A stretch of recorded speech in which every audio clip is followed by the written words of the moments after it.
Hey, I'm Tiffany A. from Tennessee, and I'm a beautiful creepster, and you're listening to a Paranormal Chicks.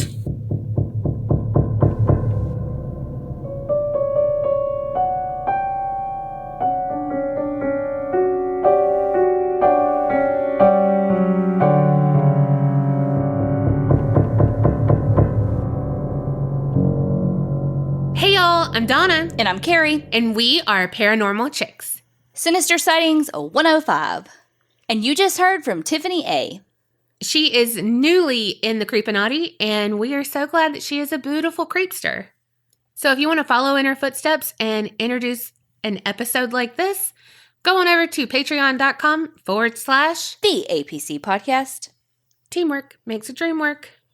Something like that. Do you think that's why it's called DreamWorks, the production company? Maybe. Or it's called DreamWorks because they had dreams and it's worked from their dreams. Probably that. Probably that. All right, the first one is Sinister Sightings and a Slurpee for Carrie. Hey, you guys! Insert sloth from the Goonies here. Hiya from Satan's ass crack. Arizona, where it's middle of August and you can step outside and get cremated. Poof, just like that. For reals, today I'm doing a story just for Miss Carrie. True Crime, Arizona's dumbest version. Back in, I believe 2000, I was working as a manager at a local pizza place. I'd been having a really shitty day with my store manager and had actually got into a heated argument with him and the district manager. Like, I would be okay if I just never spoke to either of them fuckers ever again. We didn't have an actual cash register. Just a drawer with a lock that the cashier would manually open and make change. Question. Did you work at Dominos? Because that's where I worked in high school, and that's exactly how it was. And we had a manager and a district manager.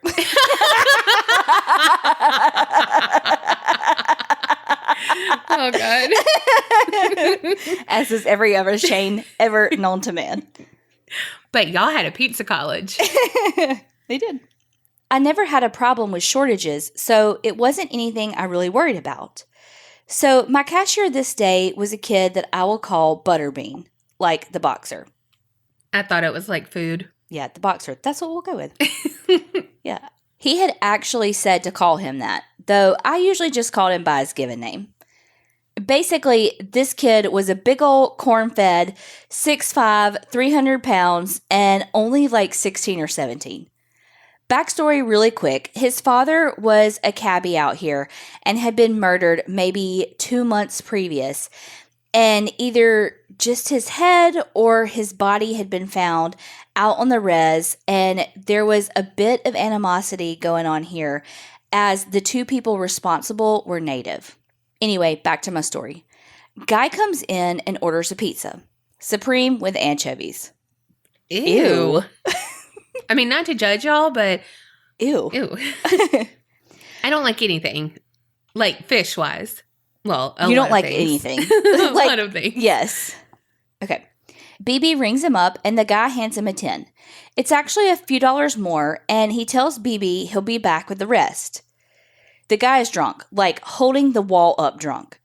BB calls me over after he leaves and tells me, dude, he just walked off and left the $10. Should I put the order in? And I tell him, yeah, go ahead. Then, being the kid he really is, asks if the guy doesn't come back, could he keep the $10? I told him that I'd see how the till came in at the end of the night, and if I was over, then yes, I'd leave the $10 out for him to grab the next day. No biggie, as customers do sometimes leave tips to the workers in front. The drunken guy comes back. BB walks up to me and said that he would protect me if he got belligerent. I told him if he did, I would personally kick his ass and call his mama and tell her to kick his ass too. He's a kid and he doesn't need to worry about protecting anybody but himself. Since his dad passed away, he was the oldest boy and had become a bit hypervigilant about protecting people, poor guy. I turned the mag lock on just in case he did get stupid and ended up somehow outside he couldn't come back in. I just told him to keep an eye on him. I'm standing behind the cut table, bagging wings with my driver, when I hear this weird snort inhale / slurp kind of noise. I'm like, this mother trucker best not be puking in this store. I am already in a, I just want to burn this fucking place down, but I got kids and I don't really look good in orange kind of mood. Like, fuck no, asshole. Your ass is going to clean up your own puke. I ain't your bitch and I ain't your mama. So look at the guy, and he's got white all over his face, like he's been eating a powdered donut and she was in love. I'm like, what the holy hell did I just witness? I asked my driver T, is this moron huffing in here? Huffing is a huge problem out here. Spray paint into a plastic bag and inhale to kill as many brain cells as possible, small town fun. We both look up again and no, he was not huffing. He's cutting fucking Coke lines on my counter. T looks at me and we look again and this guy is licking the Coke up off the counter, wetting his finger, wiping the nooks and crannies and sucking each of them off like dude could only see in a wet dream. Ew. There's a customer standing next to him with this absolute look of horror. I quickly hand that customer his pizza and he gets the fuck out of there. Meanwhile, Slurpee over there has slipped behind the soda cooler and is going to town, licking those fingers, trying to get every little morsel. At this point, I tell BB and T quietly that I'm going to call the cops and to stall him. I mean, it's a small town and I couldn't see turning someone loose that was this fucked up. And he didn't even know where he was. He wasn't mean or aggressive, just silently going down on his fingers, looking like a porn star, and me wanting to take notes. Right? Anyway, I told the guy to push the pizza in the back of the oven. I went, Senor Slurpee a lot, that I was totally sorry, but we had dropped his pizza and was having the boys make him a large, he ordered a medium, and throwing in a 6-pack of wings. He was cool with it, so I thanked him and went into the office to call the police. Really quick, the town is still pretty small at this time. The police department is literally 4 blocks away. This is how that call went. 911 dispatcher, what's the nature of your call? Me. Yes, this is the manager on duty over here at Dominos. I fucking told you. I need someone to get out here.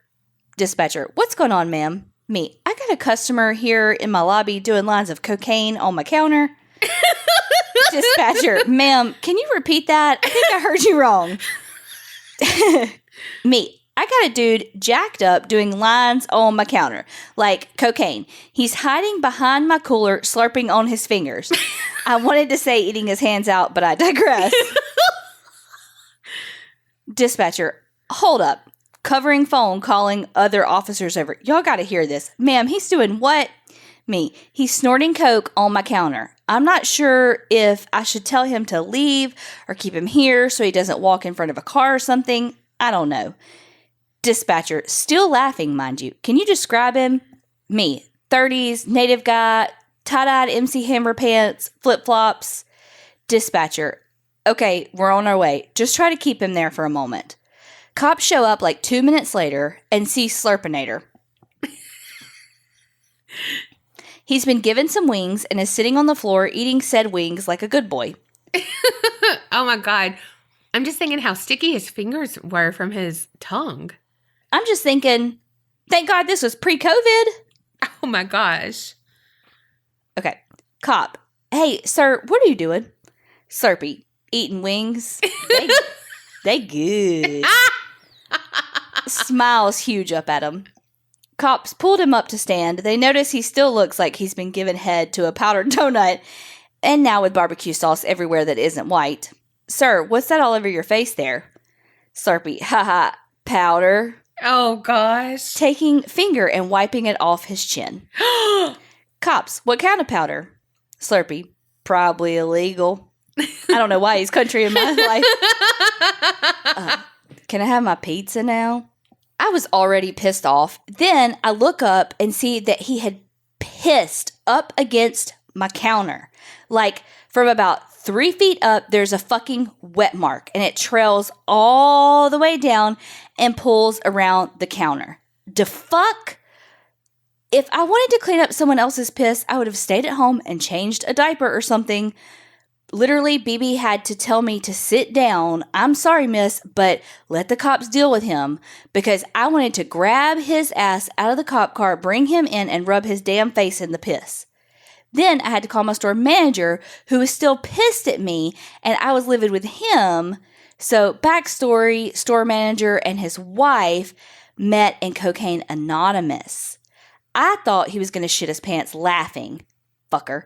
They said that.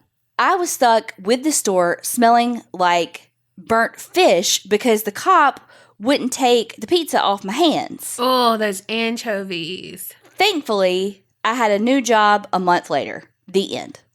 How small town is small town, you ask? Well, T's car had died about a month prior to all this fuckery, and he was a driver, so needed one. I see him the next time, and he's got a new car. Ask him what it costs. His answer, I shit you not, 3 bales of hay and one of my sows.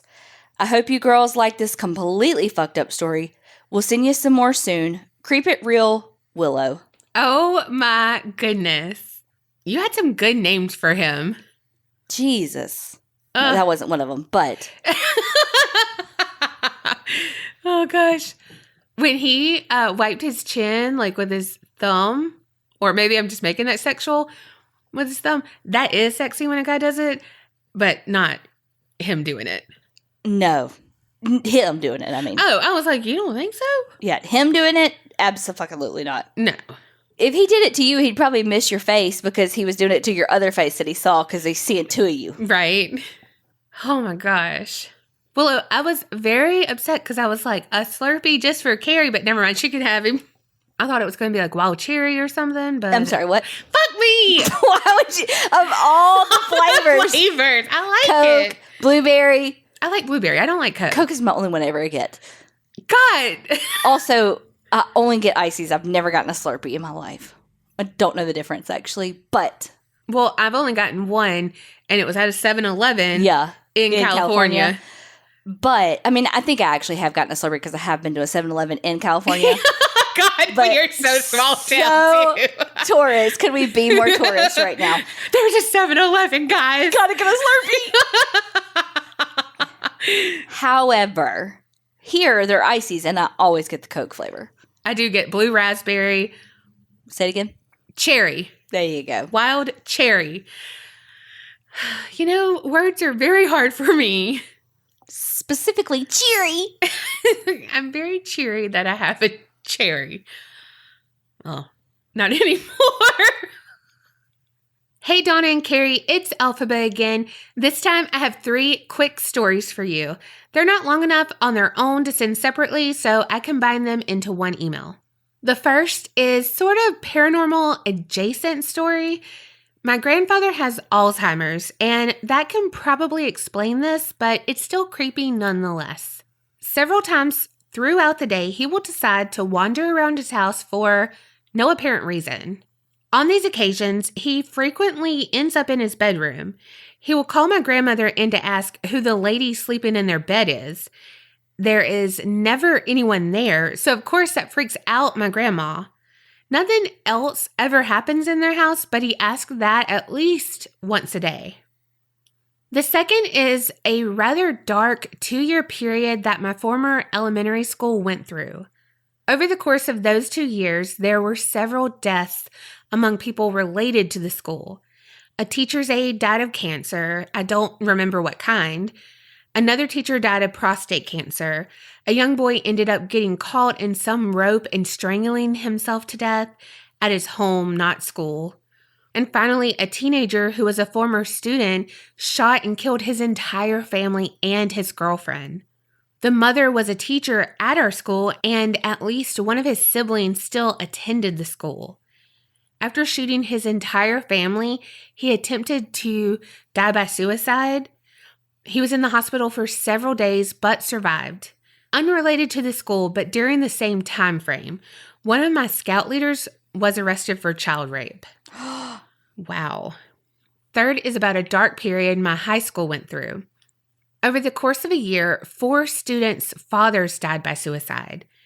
There were a few more suicides than that over the course of my 4 years, but that was the most concentrated period. Strangely, the other suicides were also parents of students.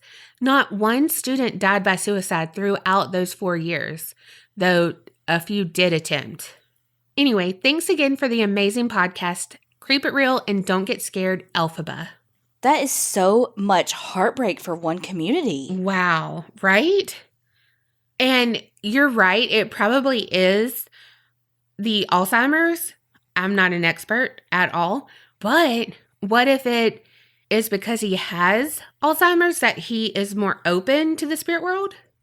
People with Alzheimer's do have hallucinations, though. Okay. See, I was just being neutral, you know? Mm-hmm. We never really had dark periods like that. I feel like, I don't know, but it really is so strange to go back and when you remember someone and you're like, they're dead. Like someone we graduated with is dead or whatever. Like, I don't know. It's so weird to think because like I'm alive. They should be alive because we graduated together. Mm-hmm. And I know we can't begin to understand the place that someone's in when they attempt to die by suicide, but if you're in that place, just know you're not alone and please reach out for help. Definitely. Okay, the next one is called A Leprechaun, a couple of possible doppelgangers, and an Ambient Story. Oh, that sounds like a barrel of fun. Hey girlies, it's Azana. Azana actually reads tarot cards and has read cards for us and did a great job, so she's in the Facebook group, so check her out. I've been listening to you gals for a while now and decided to go ahead and send in a few stories. Although this email will be long, this is not the extent of my nor my family members' stories. I'm going to start with a couple of my dad's personal stories because he has had several sinister sightings. My dad has been practicing martial arts since he was a kid, and this story takes place back in his youth. One day, he was outside practicing his techniques when he started hearing a rustling coming from the detached garage that was near where his punching bag hung. He tried to ignore it at first and assumed that an animal had somehow gotten in there. My dad continued to practice, but the longer he did, the louder and the more annoying the rustling became. Eventually, he decided to go look around the outside of the garage to see if there were any cracks or holes that an animal could have gotten in there, but it was all sealed up. Upon seeing that there was absolutely no way anything could have gotten in, he decided to go get my grandpa, who we called Pop, to unlock the garage and go check. I think maybe my dad was 13 or so at this point, so a little bit of a chicken despite all his training. Finally, Pop came out, young dad in tow, and opened the garage door. And believe it or not, as soon as that door was open, a man with flaming red hair, very closely resembling my ginger dad's own hair, a green hat, green vest, green shirt, green pants, and black gold-buckled shoes came jumping out towards them and ran off down the street. In shock and momentarily frozen, my dad and Grandpa just stared, dumbfounded. After a few seconds, they snapped out of it, jumped in their car, and speedily raced down the street for about a block or two, trying to chase him down. Then, out of nowhere, he simply disappeared. I know that sounds so far-fetched and silly, but both my dad and Grandpa were able to recount this story in absolutely the same detail as each other, at separate moments in time, to me, my siblings, and my cousins. I have no reason not to believe them, but I'm so jealous that I didn't get to see it too. They never saw him again, and of course, nobody around them when it happened believed them at all. But it does leave one question in my mind. Did we miss out on our Irish ancestry fortune since they couldn't catch him? My first story may have seemed weird, but this next one is super creepy and one of my favorite stories that he tells. This one also takes place when he was a kid, but I think he may have been a little younger than the previous story. To begin, I need to give you a little backstory since this one also involves my grandma, who I call Nanny. Nanny and Pop always had their own chairs in the living room. Nobody was allowed to sit in those specific chairs except for the chair's owners. That was their rule. That was fine, though, because there was always a couch or two as well, so plenty of space for everyone. My grandparents also had an unhealthy love of Dr. Pepper, my nanny specifically. So much so that my dad joked about wanting to paint a bottle of Dr. Pepper and a pack of cigarettes, my grandparents' other vice, and cause of death for both of them, on my grandma's coffin when she passed. Of course, he didn't actually do that, but I honestly think he should have. Anyways, my dad and my aunt weren't allowed to drink the Dr. Pepper without permission, so of course, my dad's little bad self decided to sneak into the kitchen one night while my grandparents were sleeping. When the time to commit his crime came, he stuck his head into his parents' open bedroom door to make sure that they were both indeed asleep, and once satisfied, he made his way into the kitchen. He did his thing, snuck a glass of forbidden fizz, and began heading back to his room. He had to go through the living room to get back to his room and happened to glance up into the darkness of said living room into the direction of Nanny's recliner, then froze dead in his steps. Why, you ask? Because he saw his mom sitting in her chair, smiling at him like someone who had just caught a criminal, stuck her hand out, and bent her finger in a come here type of gesture. Realizing he was about to get in trouble and there was no sense in trying to get out of it, he walked, still in the dark, towards his mom. However, right before he was within an arm's length away, the full moon shined through the window above and revealed, although this woman looked exactly like his mom, she had no eyes. Where the eyes should have been was just pitch black orbs looking straight at him. As her smile grew into one of triumph, as she began to slowly rise and assume the standing position. Terrified, my dad started quickly backing away towards the hall, never taking his eyes off the warped version of my nanny, who, at this point, was just standing there, watching him. The further he got, the faster he backed up. To his surprise and terror, he bumped into what felt like a human body behind him. Swiftly, he turned around and was grabbed by the shoulders by his mom. The real one. The one that was asleep when he went into the kitchen. The one that birthed him. The one that loved him. Upon realizing it was my actual grandma, he quickly looked back behind him towards the living room and the chair, both of which were completely empty and void of any creature, living or dead. He was so spooked that he didn't even bother explaining what just happened to Nanny. He just took his punishment and went back to bed. So what do you think? Doppelganger? Dark spirit? Demon? Which is it? I'm interested to know what y'all think. My dad has so many other stories too, and most of my childhood was spent living in several haunted houses.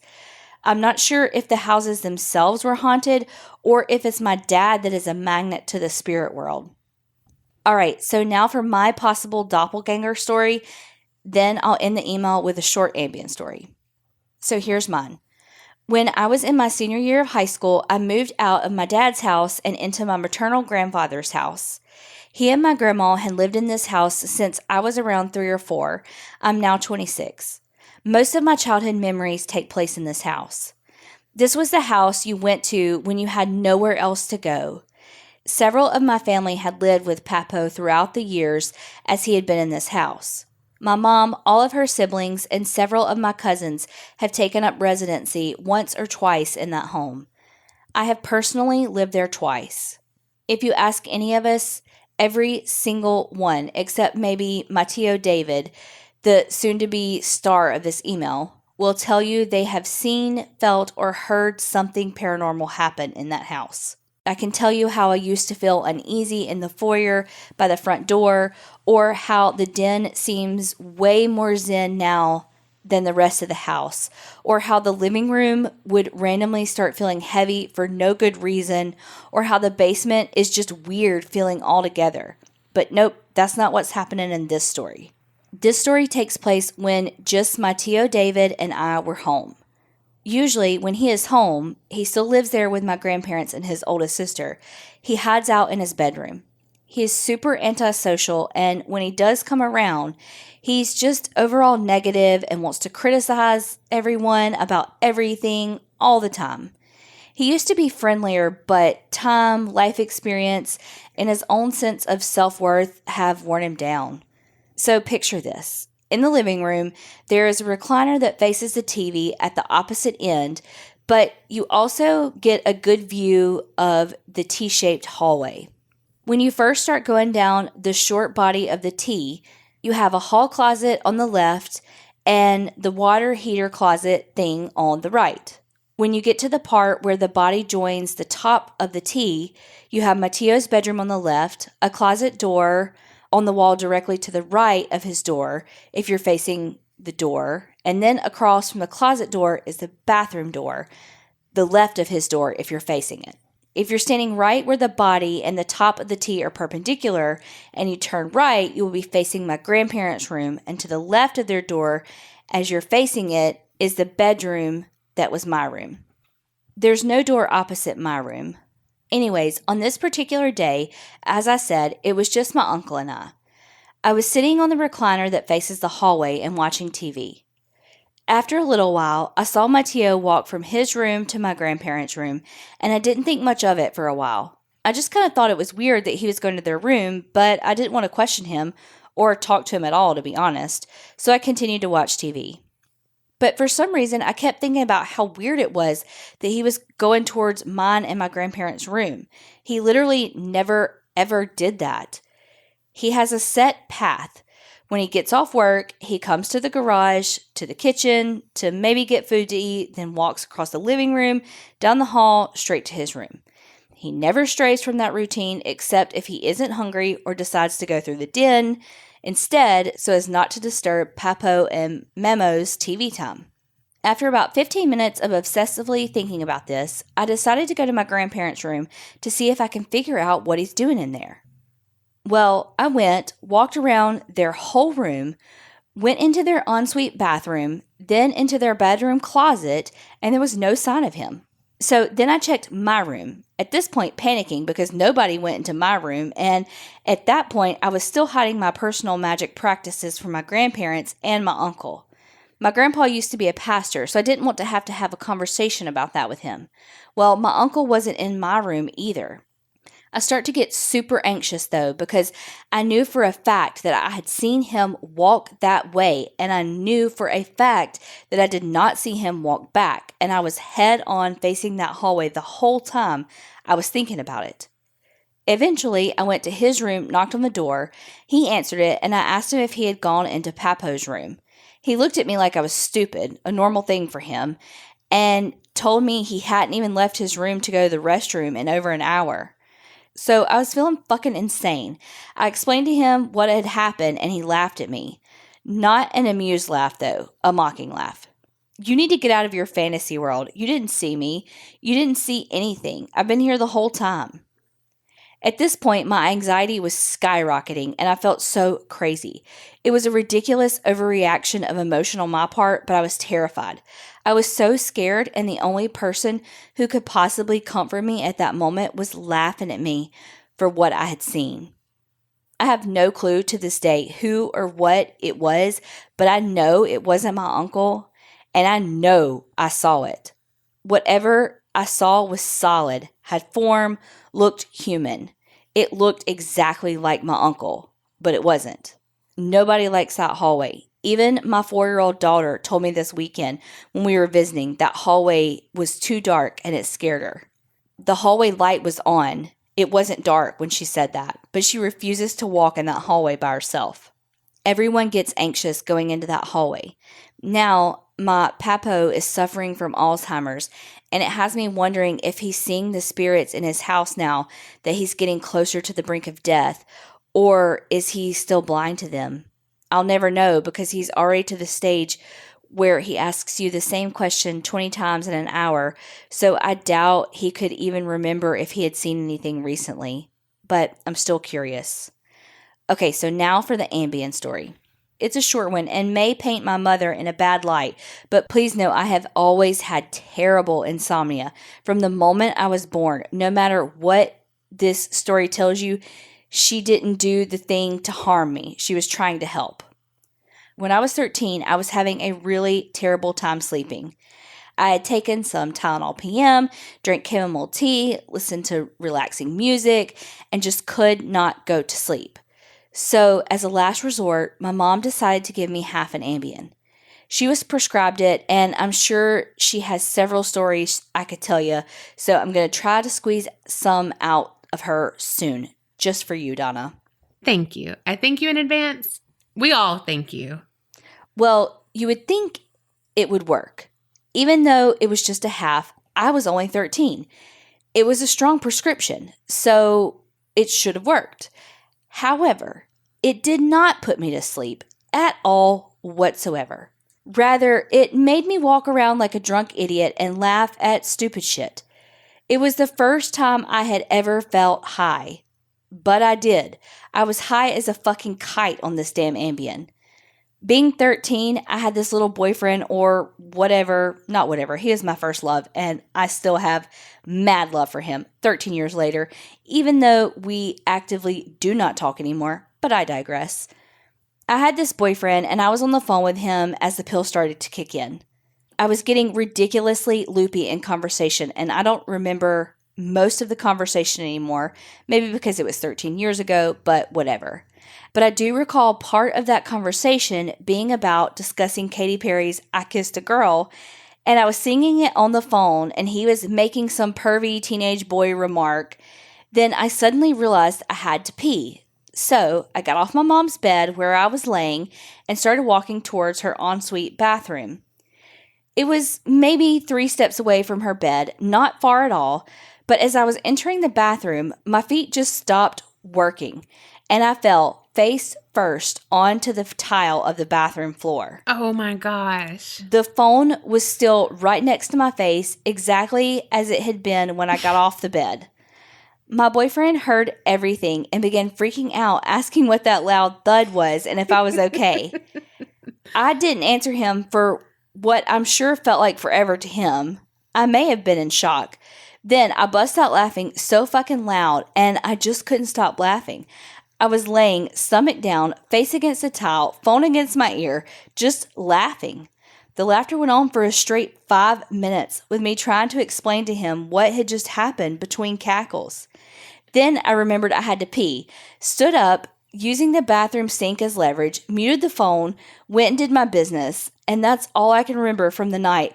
But the memory pops up every now and then, and I still giggle about it to this day.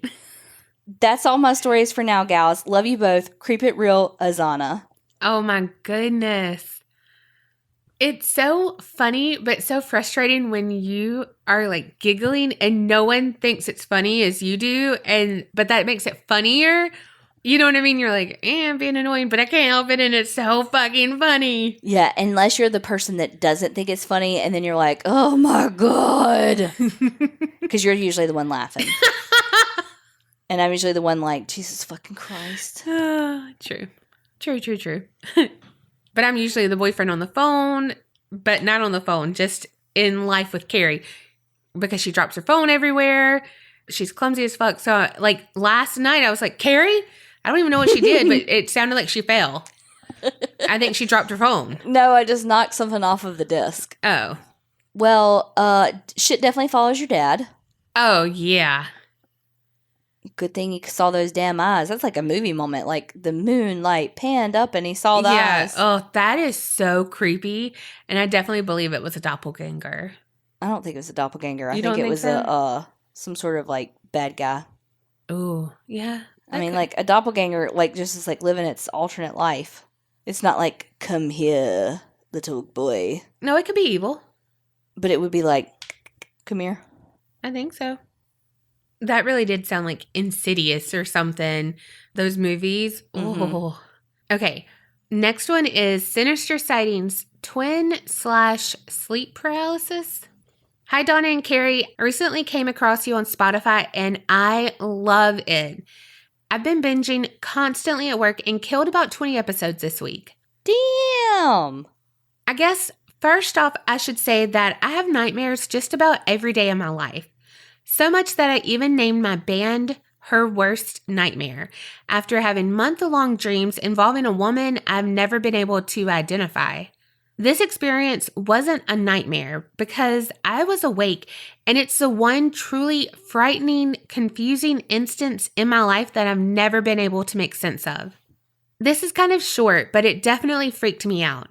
One night, I was sleeping with my then girlfriend, and I woke up with a feeling that somebody was watching me or needing me. It's hard to explain. So I laid about 2 minutes and sat there wide awake until I mustered up the energy to turn over and get up. It was then that I rolled over to see my girl laying on her side, elbow on the bed, resting the side of her face in her palm, silent but smiling the most perfect smile I'd ever seen on anyone.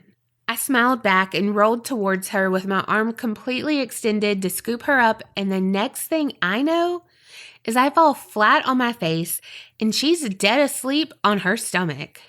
I shot up and stared at her, and even after giving her a few shakes, she was sound asleep. Confused and mortified, I didn't sleep the rest of the night and ended up about 2 hours early for work that morning. I've never made sense of it, and I haven't gotten anything but skeptical comments from friends and family, but I know what I saw and I cannot forget it. That smile could have been in magazines, TV, movies. It was perfect. I'm not too familiar with what can cause this, and I've never had sleep paralysis that I'm aware of, but I'm getting more into researching it. Thank you very much for your time and giving us all a killer outlet to get our horror fix. Looking forward to hearing more and wish you all the best. Creep It Real, Jay from Chicago. Well, there's another smile because the one you just read had that big smile from the grandma. Yeah, but no eyes. Yeah, no eyes. Oof. But he couldn't get away from her smile, so she might not have eyes either. Flash forward, like, I don't know, a year later from now when Jay, like, sees the nightmare lady in real life, and he's like, that's her. He's going to be on Jurassic Park. Cool. Yeah, oh, you know, sound effects machines. Jay, have you watched any of our lives? You like extra large pizzas? With big lips, little eyes, little T's. Well, now that I'm sexually harassing our listeners. Yes. Nothing new. All in good fun. I would say in jest, but she ain't jesting. She's suggesting. I mean, I am suggesting, but... Her number. 601 555 Broadcast Drive. Well, I want to hear what the listeners think because, you know, they smarter than us. Right. On the girlfriend that wasn't awake but was asleep. Also, though, I feel like there's a meme. It's like that, but not scary because it says, I rolled over to like hug my significant other, but fell on my face because I forgot I was single. And I'm like, that's him, but you know, he wasn't single and she was asleep. Yeah. Way to make it about you, Donna. I mean, this whole thing. Like, hey, do you like me? Would you like me? Pick me. Also, though, I don't think it was sleep paralysis since you did move. I don't know. Oh, no, but that is creepy because you were awake. Or were you? That's even creepier. Like when you think you're awake, but you're actually asleep. Oh. Pinch yourself next time. I was like, what the fuck are you doing? Pinching myself. Hey, ladies. I'm a new listener, and I'm still working my way through the episodes from the beginning. I heard your call for Sinister Sightings and just listened to the first two and decided to share a couple of stories from a place I performed in for many years and later worked at for a stint. So, as you might be able to guess, the building in question was/is a theater. It's the Stadium Theater in Woonsocket, Rhode Island. I hope I said it right. And it was built in 1926. I should say that I've never had any big experiences in there, except the feeling of being watched or the random light flickering. I would pass it off as me being in the large space, the theater seats 1,100, and some of the wiring being old. My first story takes place during the summer when we would hold kids camp, and I should also point out that the theater was undergoing some demo and remodeling. Not in the immediate theater itself, but on an adjoining part of the building. One day, a parent of one of the kids came in to talk to the head of the campers. We'll call her Elle. And she said her daughter was coming home talking about a man in a hat who was just watching the children, but no one else had seen him, nor had any of the counselors, including herself, heard anything of it. Well, her mother explained to Elle that the girl seemed to be sensitive and that they recently had a family member that passed away, and the girl was telling her mom that she was seeing them. Yikes. Well, of course, the mom left Elle, came in the office, and told us about the situation. Fast forward a few days, and I was in the lobby, standing on the grand staircase platform, looking at the table layout I had set up. We hosted dinner shows, and I was in charge of moving tables around and arranging the reservations. And the young girl came in, walked up behind me, and stood at the bottom of the staircase, staring up and not moving. Elle came over a minute later and said good morning to her. I turned to Elle and said, "Oh, is that the girl?" And then I hightailed it out of there. My next story involves one of my very good friends, and I believe every word because she's had other strange things / dreams that are just too detailed to not be true. This takes place at the theater, but in a newly renovated / constructed room for the dinner shows. Now, the rest of that building the room was attached to was a recent purchase by the theater, was not touched yet. The plans to turn the old offices into classrooms, but you can access that part of the building by the staircase to get up to this new room. My friend Meg was directing a dinner show and got there plenty early to set up and get props out, which were stored in that part of the building which wasn't touched yet. She went to open the door, gasped, and was startled because standing on the other side was a scraggly-looking woman wearing a cloak-esque type jacket. Meg recovered quickly, asking if she could help the woman and how she got into the building. The woman just said, "I'm here to see the show," and she produced a ticket, but it was for the next night. Meg looked at the ticket and told her as much, but the lady repeated, "I'm here to see the show," and proceeded to give her the ticket again. Meg told her that the show is sold out and she will have to come back tomorrow night. She showed the lady how to get out using the correct door and watched her go. As soon as the lady walked out the door, feeling off about the situation, she followed because there was no way for the lady to have been able to get into that part of the building. But when she pushed open the door, she ran into the house manager for the night. With the lady nowhere to be found, Megan asked the house manager if he saw the lady. Because of timing, he would have. And said he saw no one and that no one came out of that door before her. It's been said that the man who built the theater is still hanging around. But like I've said, I've only had those minimal experiences in there. The theater is actually featured on a newer episode of Ghost Hunters, Season 10, Episode 7, and they caught some cool shit.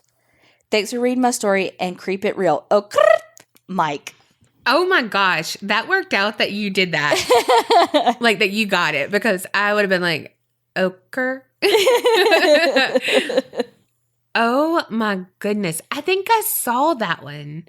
I would have been like, okay, well, let's go over here and talk to these people over here and let's see if we can get your ticket situation worked out. Okay, thanks. Right? I don't know what to do in those kind of situations. Me either. Oh my gosh. I would have shit myself when I opened the door and ran into someone. My clumsy ass would have literally ran into her. Oh God, you would have been playing Two Dot and then you really would have ran into her. And Carrie wouldn't have even known because she would have dissipated and been like, do. Carrie none the wiser. God, can we have a montage of Carrie's life when she has had paranormal sightings, but she's been on her phone? The ghost is like, hey. She's like, ooh, unlimited lives on Candy Crush. All right. Hi again. I promised to follow up with a story about the haunted house where I grew up and my sister still lives in. This is a long one, so bear with me. The house is in New Hope, Alabama, and was built in 1964. My family was a second family to own it. The first owner died in the back bedroom. She was an extra large pizza and had to be removed through the window because they couldn't get her out of the hallway. But she never haunted us. We bought the house around 1966 and moved in. All was great until 1972. In February of 72, we lost my grandfather. He was cutting down a tree and it fell and crushed him. After his funeral, you could hear a chainsaw being used in the woods in the middle of the night. At his funeral, my stepfather stood at the foot of his grave and said, "Daddy, I'll be joining you before the year is out." What? Why? I don't know. Flash forward, July 1972, my stepfather dies on the operating table. Then, November of 1972, my brother comes home from Korea for the holidays. He was scheduled to be here through the new year. On November 12th, he left the house with Christmas presents for his friends, and his last words to Mom were, "I'm going to go ahead and give them out. I won't be here at Christmas." And that night, he died in a car wreck under mysterious circumstances. After my stepfather's death, we were all in the living room, and all of us heard the sound of a match, smelled the match, and then smelled pipe smoke. No one in the house smoked except my stepfather. After Ricky, my brother, died, Mom woke up to the sound of a car pulling in the driveway, someone walking up to the house, opening the door, and walking in. She got up and looked, no one there. She looked in Ricky's room, and there he was, sitting on the edge of his bed. He got up, walked over to his dresser, laid his hand on the Bible, and vanished. The next night, same thing. Third night, she wanted proof that she was not losing her mind, so she had my sister stay over. Same routine. Car pulled up, someone walked in, went down the hall to his room. Mom was standing in the door with my sister and asked if she saw him. Shirley, with her eyes scrunched as tightly shut as she could, said no. Mom slapped her arm and told her to open her eyes, but she did not see him. And that was the last time he appeared. After all of this, Mom had enough and we moved back to Nashville to the funeral home house. My sister Shirley still lives in the house in Alabama, and you can still hear and see things. Once on a visit, my mom fell and broke her ankle. After taking her to the hospital and waiting on her surgery, me and the kids made our way back to the house to get some sleep. On the way back, I swear it rained frogs. They were everywhere. Got back to the house and settled in for sleep. About an hour later, I heard someone go out or come in and walk down the hallway. I asked the kids about it the next morning, and they were both adamant that they did not move. You can also be sitting in the living room, and it will sound like every dish in the kitchen gets thrown to the floor at the same time, but nothing's out of place. The last time we stayed, we slept in what was Ricky's room, and all night long, something kept sitting on the bed and bouncing the mattress. The house doesn't scare any of us because we're used to it, but my niece and several others will not go anywhere near it. I do have a couple of other stories about other places I'll send in later. Donna, I'm so glad you feel better. PEs are not fun. Love your podcast and everything you girls do. Creeping It Real in Portland, Tennessee, Lisa. I didn't know there was a Portland, Tennessee. Me either. We probably said that the first time she wrote in. Also, thank you for the well wishes. I would not go in that house unless I had talked Carrie into getting GoPros and us investigating. Then we'd go. I mean, I'd be really scared though. How your mama did that and seeing her son those nights. No. Oh my gosh. And then did your cousin like really see him and was just like, no, I don't want to, like closing the eyes? Right. Or did, like, that she really not see him? I don't know. But I know that your mama has been through a lot. Right. A husband, a son. Whew. Y'all all have.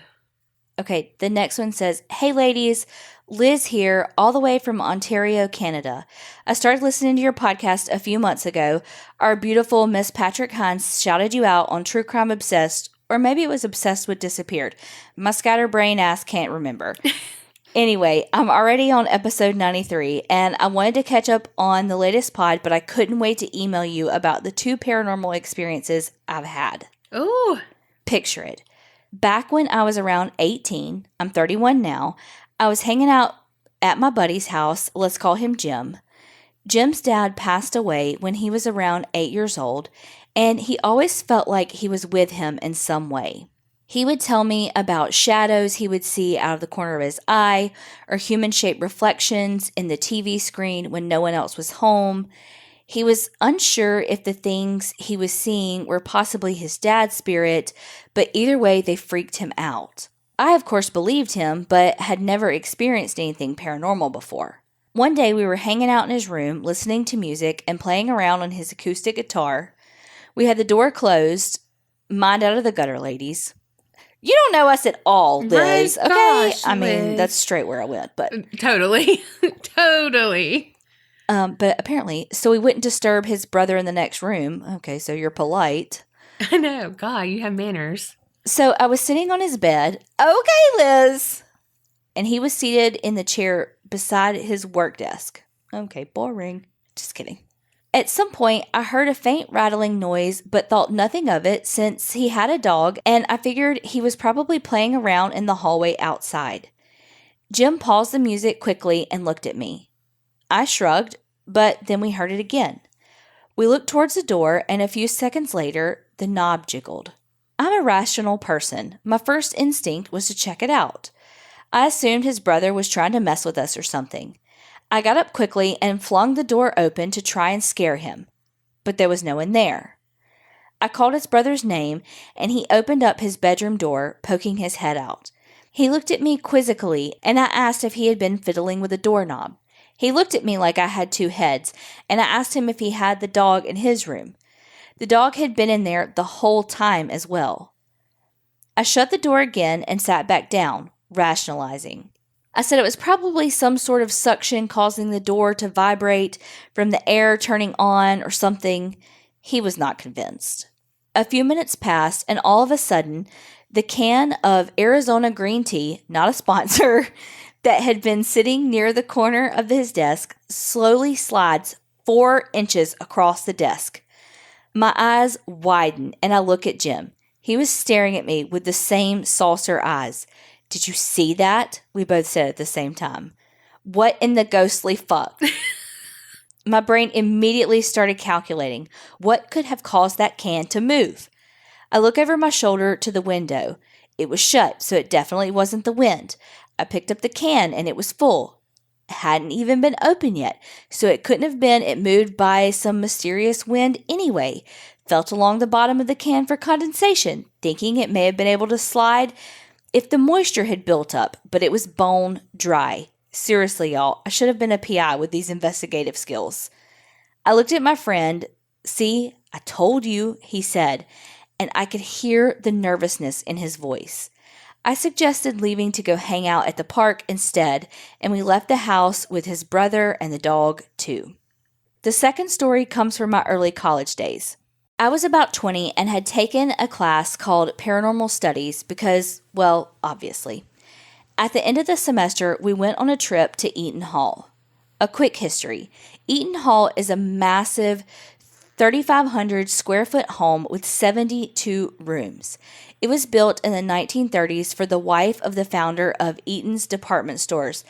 Big name in Canada, but now it's out of business. It's now used as a conference center and hotel. Our professor took us on a little tour of the place, and then the lights were shut off, and he let us roam free for a couple of hours. We were all going to meet down in the kitchen/food prep area when we were finished to debrief. Needless to say, I was really hoping to see a ghostie or see some shit get thrown around, but I wasn't overly hopeful. At one point, my professor told me to go into one of the rooms at the end of the hall alone, and I obliged. I walked into the hotel room, and it looked like any other I had been in before. Bed against the wall, a chair, a dresser, a TV, and a bathroom. I walked around slowly, my friends' voices echoing from the other end of the hall. It was dark, I had a flashlight, but my eyes had adjusted, and I didn't want to ruin that by turning it on. I told myself not to be a wimp and to look into the bathroom, half hoping to see someone or something standing there. Nothing. That's when I sat down on the bed. I immediately felt a kind of pressure change, like on a really humid day when the air is thick and harder to breathe. I took a slow, deep breath, but it was hard. My throat hitched and it made me cough. I thought maybe I was having an allergic reaction, but that had never happened to me before in my life. The rooms were cleaned regularly, and there wasn't much dust around either. My chest felt like it had a weight on it, and so I thought, fuck this, and stood back up and left. As soon as I crossed the threshold of the room, the pressure lifted. That was weird, I thought. I walked back to the other end of the hall to meet up with my classmates and the professor. They were fooling around with a video camera, probably hoping to catch some orbs or something. The professor looked at me and shushed a few of the other students. He asked me if I had gone into that room, and I told him I had. He asked if anything had happened, and I raised an eyebrow at him. I told him what I experienced, but I felt like he already knew what I was going to say. He chuckled, and the other students were listening intently at this point. Someone was murdered in that room, he said. A man strangled his wife to death while she slept. I had full body chills, y'all. I tried to do some brief Carrie-esque research. Paula Gertrude, am I right? On brand. I feel the shade. But I couldn't find any information about the murder at Eaton Hall. I do find it strange that my experience lined up so perfectly with the story, though. At the end of the evening, we all meet up in the prep area as planned.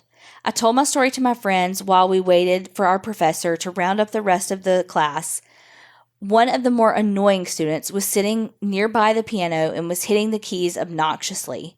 One of my friends yelled, "Shut up, you're going to piss off the spirits." She rolled her eyes, and all of a sudden, a whole tray of cutlery came crashing to the floor. Oh my gosh. It made all of us jump, and she obviously stopped messing with the piano. That ghost said, "Cut the bullshit out." Right? Of course. It was cutlery. Oh. That was very clever. Fuck you. I know it was bad. I'm not on my game. You said right. I knew you didn't get where I was coming from. Of course, I tried to figure out a logical explanation, but first, the cabinet that they fell out of had been closed tightly, and all of the cutlery was held in these tilted trays that were angled down and inward, so they could not have simply slid out. After having those two experiences, I'm convinced that there was something else hanging out with us at Eaton Hall. I have a few more spooky stories that my grandmother had told me from back home in Portugal, so I'll be sure to send them your way once I can talk to my mom to verify all the info. Thank you, ladies, so much for your hilarious podcast. All the Donna-isms and all the times that Carrie gets tongue-tied have made me laugh forever. You ladies are so awesome, and you really make us listeners feel connected to you. Ooh, feelings. Sorry, Carrie. Keep up the awesome work and stay spooky. Your Canadian creepster, Liz. P.S. Donna, I love burnt hot dogs, too. Yes! They're the best. Oh, my God. They're the best.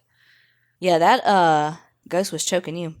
Or your professor knew what you felt and made the story to match it. Oh, maybe. But they also sent you in there.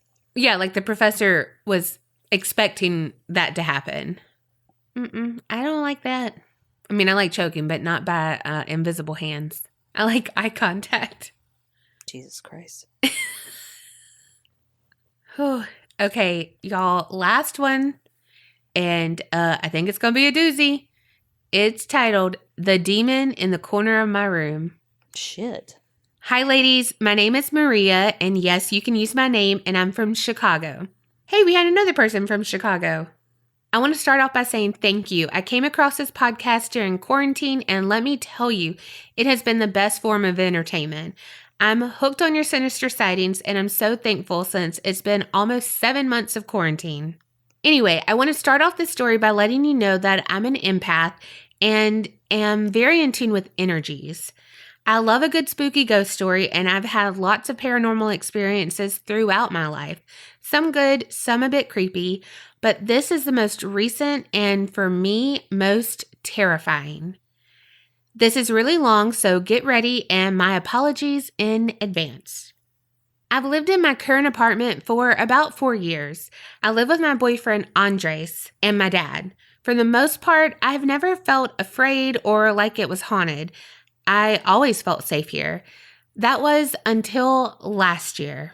All of a sudden, one day, I noticed there was a corner in our bedroom that just felt off. At first, it began with that off feeling and me constantly side-eyeing it. But as the days and weeks progressed, it felt more intense and I started to grow afraid. I began to hear noises at night or even during the day if I was alone. And the presence seemed to just grow. It got to the point where I would make my boyfriend sleep on the side closer to it so I would feel safer. If I was home alone, I would close the door of my room, put on music or a podcast as to not hear anything and just avoid it anytime I could. I mean, even in the daytime, I was terrified. Then, after a while, it got so bad I was barely sleeping. And everything in my body told me it wasn't just a ghost. It was something evil. I know it sounds crazy, but I felt it in my heart that whatever was in the corner of my room was watching me at all times. And I would feel its energy spread and suck mine. If I were laying down for the night and my boyfriend fell asleep, he always falls asleep in like 2 minutes. I genuinely don't get it. I would lie awake and instantly I would feel the fear take over me and surround me. I would feel like whatever was in that corner would just come closer to me. And if I looked in the corner, I would see a deep darkness. I didn't want to freak my dad or boyfriend out, so I didn't say anything to either for a while. But eventually it got so bad that I had to tell my boyfriend.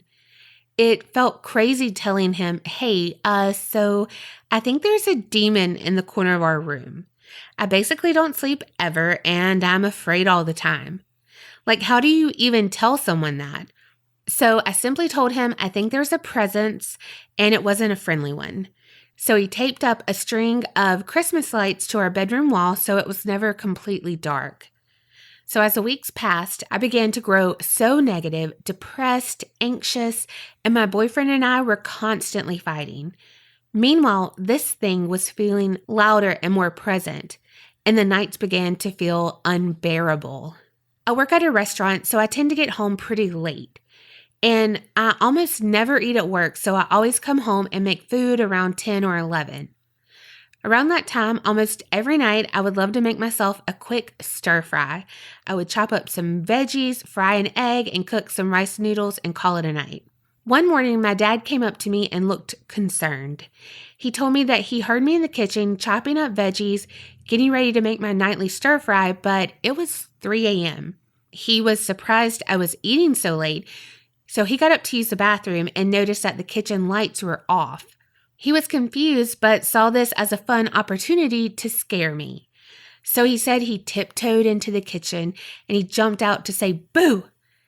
And there was no one there. He was alarmed and confused. Then he checked my room and saw my boyfriend and I both asleep. What in the actual fuck? Safe to say my fear was kicked into overdrive. Then, soon after, one afternoon, my boyfriend and I were watching a movie in bed when I drifted off to nap. I then found myself in a state of sleep paralysis, and this has happened to me before, so I wasn't too worried. And with sleep paralysis, they say if you can wiggle a toe or your pinky, you can get out of it pretty quick. So I tried my best not to panic, and I began to wiggle my pinky on my boyfriend's stomach.